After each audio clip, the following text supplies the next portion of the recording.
ভারতের এই যে কৌটিল্য, হীনমন্যতা, ছোট লোকই সবাই মোটামুটি পাকিস্তানের সাপোর্টার ছিলাম। পাকিস্তানের প্লেয়ারদেরকে সেই রকম আমরা তখন মানে সম্মান, মর্যাদা, ভালোবাসা, ফ্যান সেগুলো দেখেছি ক্যাম্পাসে, স্কুলে, কলেজে, বিশ্ববিদ্যালয়ে।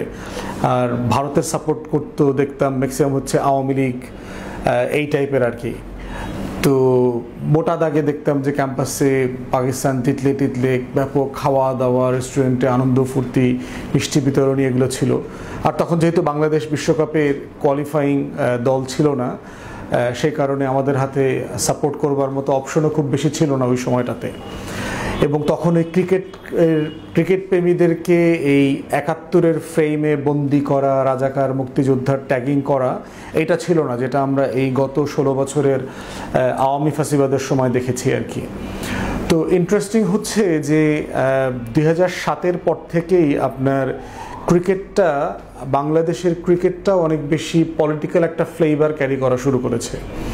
রিসেন্টলি আমরা দেখলাম মাস ২ আগের খবর, আপনারাও পত্রিকাতে দেখেছেন, এশিয়ান কাপ যেটা টুর্নামেন্ট চলছে, এটার একটা মিটিং কল করা হলো যে মিটিংটা বাংলাদেশে হবে। এবং ভারত প্রচ্ছন্নভাবে এখানে হুমকি দিয়ে দিল যে ঢাকাতে মিটিং হইলে এই মিটিংয়ে তারা অংশগ্রহণ করবে না। তো এবং দেখেন বাস্তবতাটা পরে কি হয়েছে। পরে যদিও জুমে হইলেও ভারত অংশগ্রহণ করেছে এবং এটার কাউন্টার করবার জন্য এশিয়া কাপের যিনি দায়িত্বে আছেন, পাকিস্তানের ক্রিকেট বোর্ডের চেয়ারম্যান, উনি আবার মন্ত্রীও পাকিস্তানের, তারা আবার এইটার কাউন্টার হিসাবে বাংলাদেশকে এক্সট্রা ম্যাচ খেলতে আসবে পাকিস্তানের টিম। এগুলো করে পরে এমন একটা সিচুয়েশন তৈরি হয়েছে যে মিটিংটা ঢাকাতে হয়েছে এবং জুমে ভারত অ্যাটেন্ড করেছে। তো ভারতের এই যে কৌটিল্য, হীনমন্যতা, ছোট লোকই, এটা কিন্তু শুধুমাত্র আওয়ামী ফ্যাসিবাদের আমলে আমরা যে রাজনীতিতে দেখেছি, ব্যবসা বাণিজ্যে দেখেছি, ক্রিকেট দুনিয়াতেও কিন্তু একই রকম ফ্যাসিবাদ রয়ে গেছে ভারতের। এবং বাংলাদেশকে হেয় করবার যে কালচারগুলো আমরা দেখেছি, ২০০৭ সালে হয়তো আপনাদের মনে থাকবে যে গ্রুপ পর্বে ভারতকে হারায় দেয় বাংলাদেশ প্রথমবারের মতো সম্ভবত। এবং এরপরে যেটা হয়েছে যে আপনার ২০০৭ সালে যেটা ওয়েস্ট ইন্ডিজের খেলাটা ছিল, ভারতকে হারিয়ে গ্রুপ পর্বে বাংলাদেশ ফাইনালে চলে যায় এবং এটা একটা হিস্টোরিক ব্যাপার হয়। তখন ওই বছর ভারত হেরে যায়। এরপরে ভারতের ওপেনার তিনি বাংলাদেশকে একটা খুব অর্ডিনারি দল হিসেবে হেয় করলেন। আমাদের যে বলার মুস্তাফিজ আছে, মুস্তাফিজকে হেয় করা, ছোট করা। ২০১৫-র ঘটনা সম্ভবত, ওই যে আম্পায়ার একটা নো বলকে স্বীকৃতি না দেয়া এবং পরবর্তীতে বাংলাদেশ ওখানে ওই ম্যাচটাতে হেরে যাওয়া।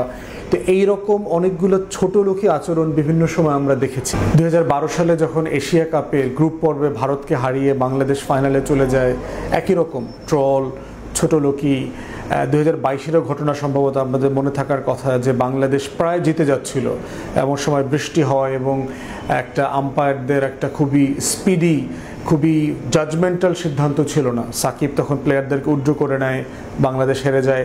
তো এরকম অনেকগুলো সিরিজ অফ ঘটনা আমরা দেখেছি যে ক্রিকেটের মতো একটা পেশাদারিত্বের জায়গাতে ভারত যে আচরণ করার কথা ছিল, এবং আমাদেরও এই গণ অভ্যুত্থানের পরে সম্ভবত ভারতের ক্রিকেট টিমের বাংলাদেশে আসবার কথা ছিল, হাসিনাকে সমর্থন করে তারা এটা প্রত্যাহার করে নিয়েছে, তারা আসে নাই।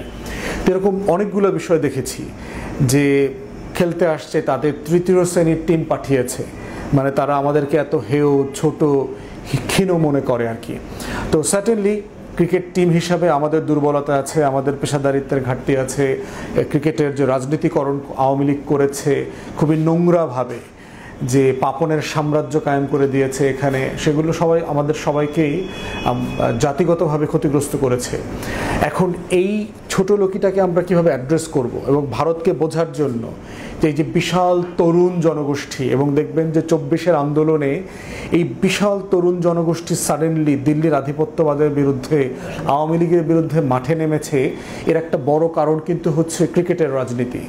যে ক্রিকেট পলিটিক্সে আমাদেরকে যেভাবে বারবার হেয় করা, ছোট করা, ক্রিকেটকে রাজনীতিকরণ করা আওয়ামী লীগও করেছে এবং ভারতও করেছে একসাথে।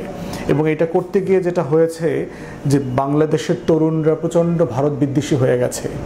অতএব এই ভারত বিদ্বেষী হবার পিছনে হাসিনার উপকরণটা যেমন আছে, হাসিনার ছত্র ছায়ায় ভারতের আধিপত্যবাদ তৈরি করবার জায়গাটা যেমন আছে, দিল্লি এবং ভারতের যে মানে হীনমন্যতা, ছোটলোকি আচরণ, কুটিলতা, সেটা একটা বড় মোটা দাগে কাজ করেছে।